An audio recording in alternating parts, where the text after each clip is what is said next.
Arcane, what a great series. This awesome anime is presented to us on Netflix by Riot Games from their League of Legends universe, which spans over the course of one major story. There are a lot of League champions from the original gameplay, but we're also introduced to a few more members of their world. Some new and some that could be depicted as a combination of characters from the game. Welcome to Otaku Binge. This is every League of Legends champion from Arcane Season 1. Now, much of this is all speculative observation, but most of the champions introduced over the course of the first 3 episodes can be pretty easily identified. By the second act, we not only have confirmation of who is who, but we're also given a solid backstory on how each character became the League champion who we've grown to know. Act 3 leaves the audience with enough room to theorize about potential directions the series could take if Netflix and Riot Games chooses to continue its production. Our first category for League champions is going to be members from the Undercity of Zaun. Let's start with the two sisters. Violet, called Vi for short by her guardian mentor Vander, and Jinx, who goes by the name Powder in her younger years. I need you to sit this one out, Powder. What? Essentially, the story is almost being built around these two survivors of a great uprising that went terribly wrong. And now, in Zaun's slummy underbelly district of the Lanes, they struggle to survive day by day, job by job, as thieves. Violet and Powder's relationship is kicked off in the series with an eerie children's tune as the two girls cling to each other, wandering through a desolate battlefield enshrouded in red smoke and fumes. Through the rubble, they learn of their parents' deaths and meet Vander. In the beginning, they seem to share an unwavering bond together, but by the second act, we see how it begins to dissolve into mayhem. They seem to replicate their chaotic relationship from the game pretty closely, and really capture how trauma's influence over people in dark places can not only keep them there, but also make them dig deeper. In their younger years, we'll quickly gather that they're part of a street gang with 2 other characters, Clagger and Milo, who are introduced as vital members in the first 3 episodes. These 2 orphaned friends of Vi and Powder appear to just be background characters of the 2 girls' teenage pasts. But the major plot is going to revolve mostly around Jinx and Vi's relationship as a major factor in the episodes next to come. As many fans will be able to recognize, the 2 boys are not champions from the League of Legends lore. From that first group that we begin with, we are eventually introduced to a younger Echo, also known by the gang as Little Man, who tips them off with potential jobs. Ultimately, he's the character that sets this entire beautiful story into motion by informing the crew about a storage of valuables locked away in Piltover, totally unaware of the incredible danger they come with. Fans are certainly expecting a story to develop as the main cast grows up. We can only imagine the audience waiting to finally relish the series' depiction of the boy who shattered time in League of Legends. Our closest expectation for this character that basically went MIA through the second act would be revealed as the Firelight leader. Some might even speculate how much the redhead in Act 2 resembled Vi a little too much for Jinx to stay focused. This could very well indicate that the Firelight members could be the original gang from a timeline where Echo went back and saved them from an initial explosion we witnessed Powder detonate at the end of episode 3 in the first act. One idea that could also be played around with is Vander's character being someone who once went by the name Warwick in League lore, having another alias as the Hound of the Underground, and one of Warwick's pseudonyms being the Howler. One can't help but see a few fingers pointing to a strong connection between Vander and the League's wolfish champion. According to stories, Warwick even left his homeland after fighting in a war and took on a different identity. Someone trying to avoid a past like that of a fighter might find a bit of solace in raising a family of orphan children. There are probably a few fans that might say this is a bit of a stretch, judging by appearances. But again, all is speculation and fan-accepted canon. This can also be reinforced by his relationship with Silco, the arch-nemesis we're introduced to in Arcane, as the League bore some association between Warwick and Singed, the mad scientist.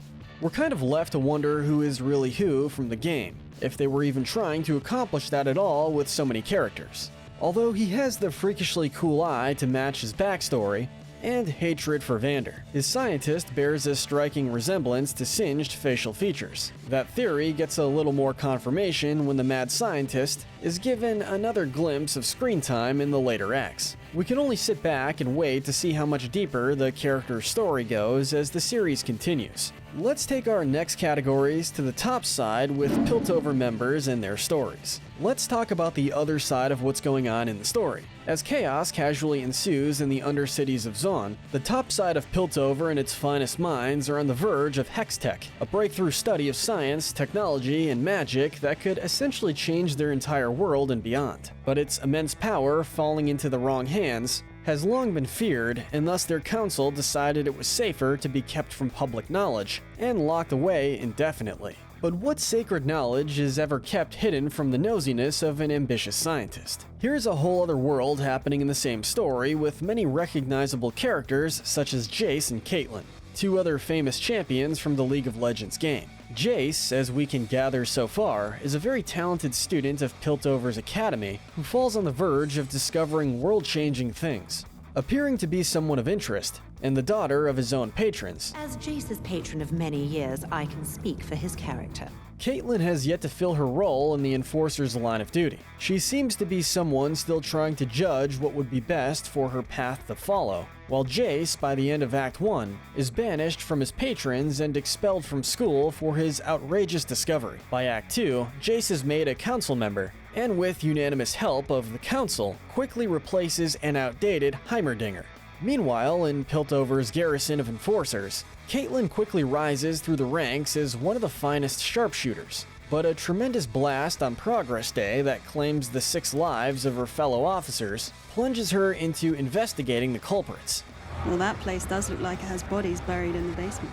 However, little does she actually realize how big of a catch she's really onto. Luckily for her, it lands her quite the catch with a tough companion like Vi, as we'll expect more to develop between these two throughout the third act. Another pair that seems as important as both Caitlyn and Jace is the Academy's Professor Heimerdinger and his apprentice, Victor. Although the professor is one of the League's less famous champions, he's easily recognized as a teacher that once witnessed a very dark age in the times of Arcane, referring to an era where great power laid waste to civilizations. His policies are very stern regarding the magic arts that Jace stumbles on, but with a little help from a fearless scientist that wants to discover, Victor advises Jace, when you're going to change the world, don't ask for permission. We've yet to see Victor in any means a mechanical menace, so we're assuming there's going to be some deep-rooted rivalry between his new partner and his own aspiration to be more than an assistant, especially when we're expecting to learn more about the complex relationship between Victor and Singed.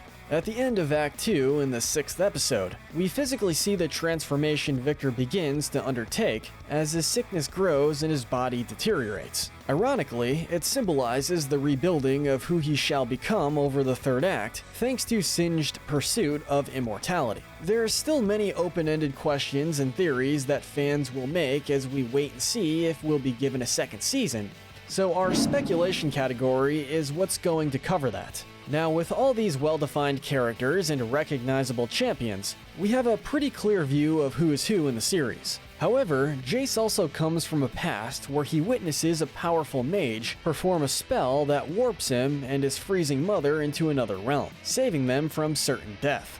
It was in this moment that a mysterious being gave a very powerful stone to the young Jace, who we see continue to carry it like a family emblem through the first act. We're not given a whole lot to work with, but there are some theories that point this character to the famous League champion, Ryze. We don't see much of this character beyond their bare hands adorned with mystic tribal tattoos. Our strongest bit of evidence to really support this theory is the use of Ryze's signature spell, Realm Warp. But beyond that, this is a heavy anticipation. We're expecting a little more backstory to develop about who they were in the flashback. Or the story could very well leave him in the mysterious past of Arcane as a member of League lore. Currently, their screen time doesn't necessarily need a story before the story to clarify who they were. Who knows, maybe this is another genre of the universe that the Riot team is looking to develop someday.